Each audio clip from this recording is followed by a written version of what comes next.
Okay, so good morning everyone. So this is Johnson, the author of Personal Expense in relation to the effects of brain law into the purchasing power of Filipinos. Okay, as to abstract, this paper aims to investigate the effects of the recent implemented tax revision law, which is the train law, or RA 10-963. After the data was collected, the areas of education, health, and savings results were nevertheless the same without an enormous difference. As to introduction, the research findings on the objectives aims to help the future legislators, administration, or other readers to better understand the effects of brain law, fiscal policies like this on the point of view of an average citizen that also desires to fulfill their wants aside from their needs. Also, in anticipation of the additional revisions in the Philippine fiscal policies. Okay, as to methodology. First, research method. As to research method, I've used convergent mixed method research that makes more robust interference because of the data were examined from multiple perspectives. As to the participants of the study, this study is conducted within the company premises of Powerlifter Pills Inc. As to the instrument of the study, the questionnaire was adapted to a previously published document or study from Google Scholar.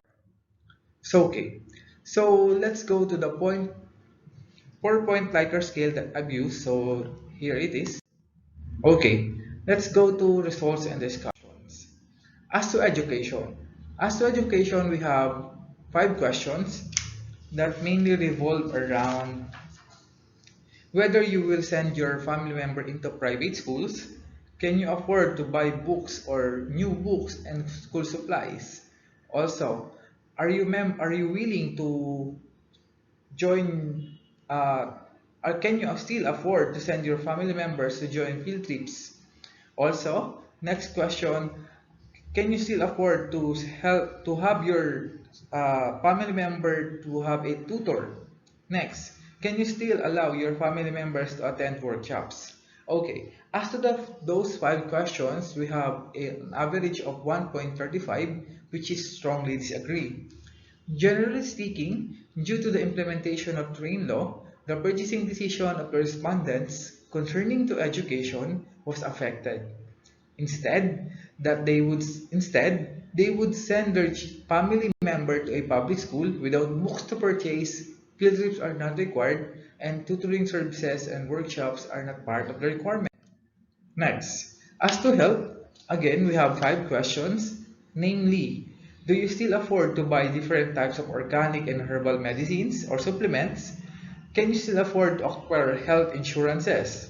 Next, can you still afford to have a monthly checkup in a private hospitals? Third question, or fourth question rather, can you still buy branded medicines? For the last question, can you still save different types of medicine for emergency purposes? As to health in relation to education, we also have 1.35 strongly disagree. Generally speaking, due to the implementation of train law, the purchasing decision of the respondents in relation to health excessively drop. Acquiring health insurance, monthly checkup, in a private hospital, choosing branded medicine and storing is not within the priority of the most respondents. As we all know, health is not within the priority of most Filipinos, even after COVID or unless this COVID time. Next, savings. Savings, we also have 5 questions. First question, do you have save money prepare for your retirement? Second question, do you have savings money for emergency purposes? Do you consider opening or expanding a business? Fourth question, do you have a partition in your savings account that falls into current accounts or time deposits? Next, invest in list of priorities for securities.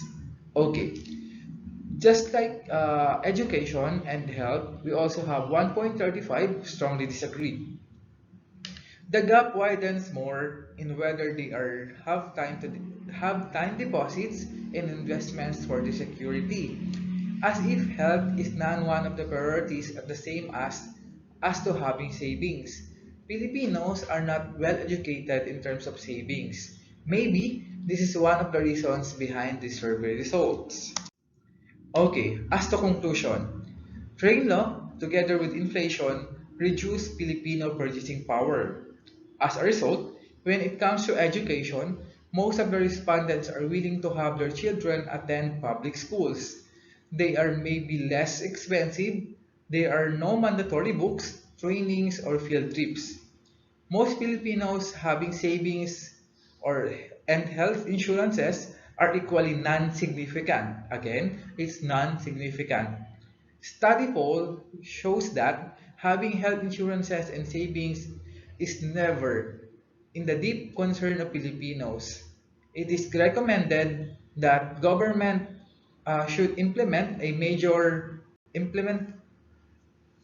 the government implementation of a new revised fiscal policy must have note on the measure in relation to the masses of our everyday folk. As to recommendation I divided into three: education, health, and savings. First, as to education, train law aims to collect additional budget for the government for their spending. Maybe the government can set a part of it to fund into education. Next, as to health, Philippine government must consider adding more services that Filipinos can avail with the help of PhilHealth. Sorry. Also, to be budgeted by the additional income earnings of the train law. As to savings, government could extend some strings and partner with non-government organizations to touch grassroots of the community and discuss the importance of having savings. Going back to the abstract, but this time we are to have abstract findings. Again, so education, instead, they would send their children into public school to lessen expense and eliminate book expenses. As to health, health insurance is none within the priority of the most respondents. As to savings, we can conclude that due to the high increase or the increase of prices of the necessities, having extra as is none of the priority of the most of the respondents because as they said, they are surviving in a daily basis. Therefore, it is concluded that after the implementation of train law, personal needs are no longer or will never become top priority of the most Filipino nowadays. This is including the education, health, and savings. Okay, so that will be all. Again, this is Johnson Diquilla for the topic personal expense and related in relation to the effects of train law on the purchasing power of Filipinos. So that would be all. Thank you and have a nice day.